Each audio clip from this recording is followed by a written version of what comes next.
বয়ানে উঠার আগে প্রিন্সিপাল সাহেব আমাকে বললেন, হুজুর জলম এলাকার মানুষ তো বিভিন্ন লাইনের টুপিটা পাল্টাইয়ে উঠেন,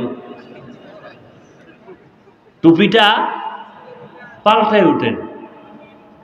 আমি বললাম আপনার কোনো সমস্যা আছে? না হুজুর। আমি কিন্তু আমাকে স্টেজে উঠায় দেন, বাকি জিম্মেদারি আমার।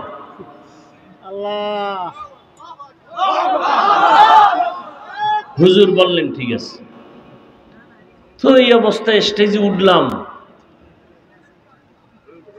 রসুলের আদর্শ মানতে গিয়ে টুপি পরলাম, দাড়ি রাখলাম, নামাজ পড়ি, পর্দা করি, হালাল খাই, কাউকে গালি দেই না, দুই একটা কথা যদি গরম বের হয় ক্ষমা চেয়ে নিতেছি।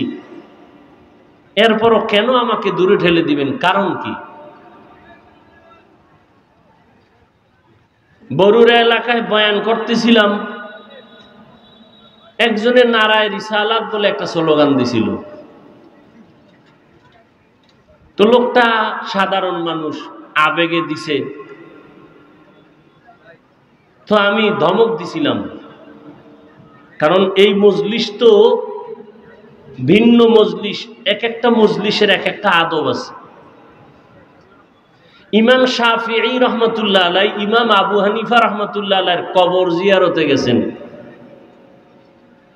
তো জিয়ারত করে মোনাজাত দিতেছেন হাত উঠাইয়া। ভক্ত বলে, ইমাম শাফিঈ আপনি হাত উঠানের পক্ষে না, হাত উঠাইয়া দোয়া করা তো ইমাম আবু হানিফার কাম, আপনি তো হাত উঠাইয়া দোয়ার পক্ষের মানুষ না। আবু হানিফা যদি থাকতেন আর আমার কবরের কাছে যাইতেন তো সে আমারটা মাইনেই দোয়া করতেন। এক একটা মজলিসের এক একটা আদব আছে। যেখানে 100 মানুষের মধ্যে 99 জন মানুষ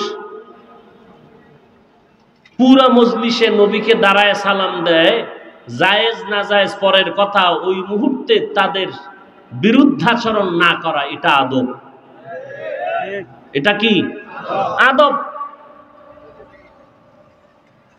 পরে বলছিলাম ফালতু। কাকে বলছি? লোকটাকে, যেই লোকটা না বুঝে স্লোগানটা দিছে তাকে বলছিলাম ফালতু। বুঝ কমের কারণে এই কাজটা করছে। এটারে লাগাই দিছে আমি নারায়ে রিসালাত শব্দকে ফালতু বলছি। আপনার মুখ দিয়া বলতে তো আর বাজে না, কিন্তু হিসাব দিতে হবে ভিন্নভাবে। আমি বলছি কোন ধারায়, আপনি নিলেন কোন ধারায়, এটারও হিসাব দিতে হবে। এটা হয় কেন? হিংসার কারণে হয়। আল্লাহ সব ভাইকে হেদায়াত দান করুন। যারা পাঁচকল্লি পরে না, টুপি পরে না, এদের গালি দেই নাই, বরং দেখলে সালাম দেওয়ার চেষ্টা করি। এটাই রসুলের আদর্শ।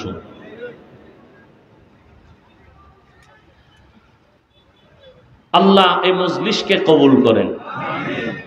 শেষ দোয়া করে যাবেন না তার আগেই যাবেন? আল্লাহ সবাইকে কবুল করেন।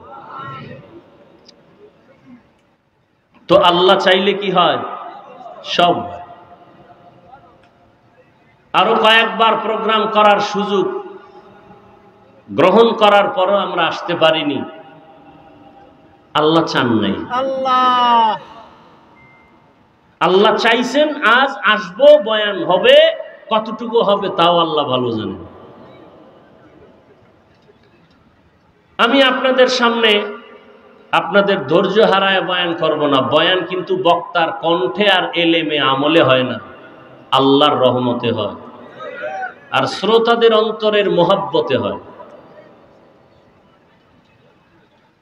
অল্প টাইম বয়ান করার ক্ষেত্রে আমি কোরআনে হাকিমের এক আয়াত পড়েছি, রসুলের একটি হাদিস পড়েছি। তরজমাটা বলে নেই, এরপরে কিছু ব্যাখ্যা।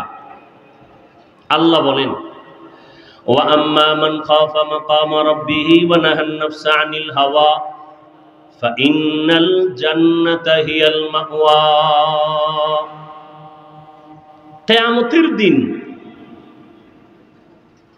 আল্লাহর আদালতে দাঁড়াইয়া হিসাব দেওয়ার ভয়ে যেই ব্যক্তি দুনিয়াতেই নিজের নফসকে গুনাহ থেকে বাঁচায় রাখবে, আল্লাহ বলেন আমি ওয়াদা দিলাম তার ঠিকানা জান্নাত। রসুলের একটি হাদিসের অংশ পড়েছি, নবীজি বলেন, মান ইউরিদিল্লাহু বিহি খাইরান ইউফাক্কিহহু ফিদ্দীন।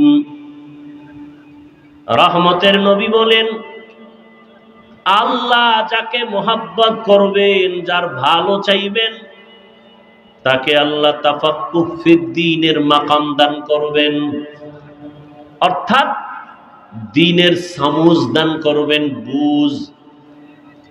একটা হলো তাআল্লুম ফিদ্দীন, আর একটা হলো তাফাক্কুহ ফিদ্দীন।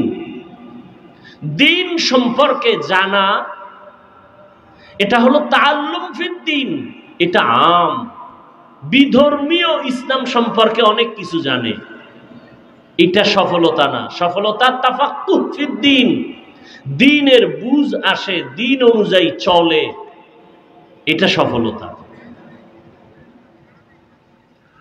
আজকে এখানে এই যে বললাম, আপনার আল্লাহ আমার আল্লাহ সব এক, আপনার নবী আমার নবী এক, আপনার কোরআন আমার কোরআন এক, আপনার আল্লাহ এক, নবী এক, কোরআন এক, আপনার আমার ধর্ম এক, কালেমা এক। আপনার আমার দুনিয়াতে আসার সিস্টেম এক, বিদায় বেলার সিস্টেম এক, কাফন এক, কালার এক, কবরের সাইজও এক, কবরের প্রশ্ন তিনটা তাও এক। তাহলে আমি আপনাকে বয়ান করব কেন? বয়ান তো বিধর্মীকে করব। যেই মানুষ আমার আল্লাহ চিনে না, নবী চিনে না, কোরআন বুঝে না, হাদিস বুঝে না, কাবা চিনে না, এদেরকে তো বয়ান করব। আপনি তো আল্লাহ মানেন, নবী মানেন, কোরআন মানেন, হাদিস মানেন, কালেমা মানেন, আপনাকে বয়ান করব কেন? বয়ান করব কেন না, বরং আপনাদের পেছনে ঘুরতে ঘুরতে ঘুরতে ঘুরতে পাগল। ফজরের পরে বয়ান, জোহরের পরে বয়ান, আসরের পরে বয়ান, মাগরিবের পরে বয়ান, সারা রাত বয়ান, দৌড়াইতে দৌড়াইতে ঘুম নাই, খানা নাই। আপনাদের এত বয়ান করার পরেও কেন এত দুর্বলতা? আমি এমন মুসলমান, টুপি মাথা থেকে খুলতে চাই না, বড় লজ্জা। আপনি এত ভিআইপি মুসলমান যে টুপি দিতে চান না, লজ্জা। আপনি বড় আশেক রাসূল তো, আমি ছোট আশেক। আমি মুসলমান, দাড়ি কাটতে লজ্জা পাই, আর আপনি কেমন মুসলমান যে দাড়ি রাখতে লজ্জা পান? আমি বড় আশেক রাসূল, আমি নবীর আশেক, মসজিদে না ঢুকলে লজ্জা পাই, আর আপনি রসুলের আশেক, মসজিদে ঢুকতে গেলে লজ্জা পান। আমি পর্দা না করলে লজ্জা পাই, আর আপনি পর্দা করতে গেলে লজ্জা পান। বড় আফসোস, সেদিন একটা যুবক মোনাজাতের পরে স্টেজ থেকে নামার সময় হাতটা ধইরা দোয়া চায়, আর বলে, হুজুর আমি আর্মির চাকরি করি, হঠাৎ করে ছেড়ে দিয়েছি। কেন? এই মুহূর্তে তো আর্মির বড় মূল্য। তা আমাকে বারবার টর্চার করা হয় মানসিকভাবে, দাড়ি কেটে ফেল। আমি রসুলের মোহাব্বতে চাকরি ছেড়ে দিয়েছি, চাকরি চলে যাবে, দাড়ি কাটবো না। ও মুমিন বাবারা, আপনার ইমান আমার ইমান। একজন মুমিন কয় আমি মরিয়া যাব, চাকরি যাবে, নামাজ ছাড়বো না। আর একজন ইমানওয়ালা কয় আমার নামাজ যায় যাক, চাকরি ছাড়বো না। মুমিনে মুমিনে ব্যবধান আছে না নাই? বড় কঠিন জিনিস। কিন্তু একজনে বলে পর্দা লঙ্ঘন হয়, আমি এখানে কাজ করব না। আর একজনে বলে পর্দা করার দরকার নাই, আমার চাকরি ঠিক রাখবো, সেও মুসলমান। সবকিছুর মূলে বুঝের অভাব। কিসের অভাব? আমার বুঝ টুপি মাথায় দিলেই শান্তি আর সম্মান, আপনার বুঝ হলো টুপি না দিলে সম্মান। বুঝটা যেদিন ঠিক হয়ে যাবে, সেদিন আপনার গালেও দাড়ি উঠবে, জেনারেল লাইনে থাকলেও আর দাড়ি ছাড়বেন না, কারণ আপনার বুঝ ঠিক হয়ে গেছে।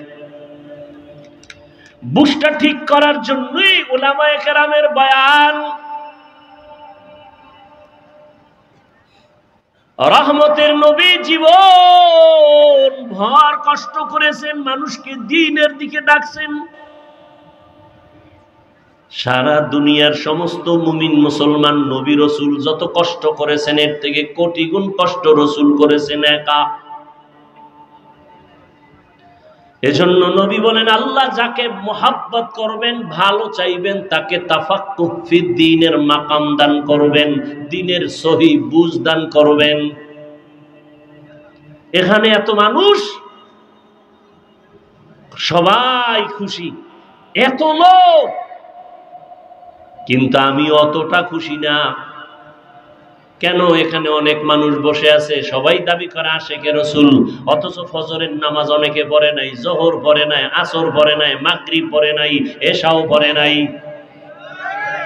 আছে না নাই? নামাজ না পড়া যদি আশেক হয়, তাহলে আমরা নামাজিরা ভণ্ড।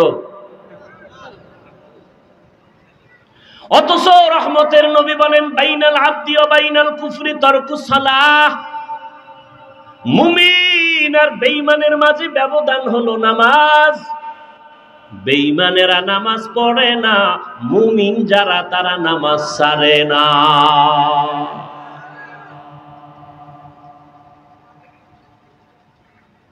আফসোস, আসলে ইসলাম মুসলমান দাবি করি, ইসলাম কি জিনিস চিনি না।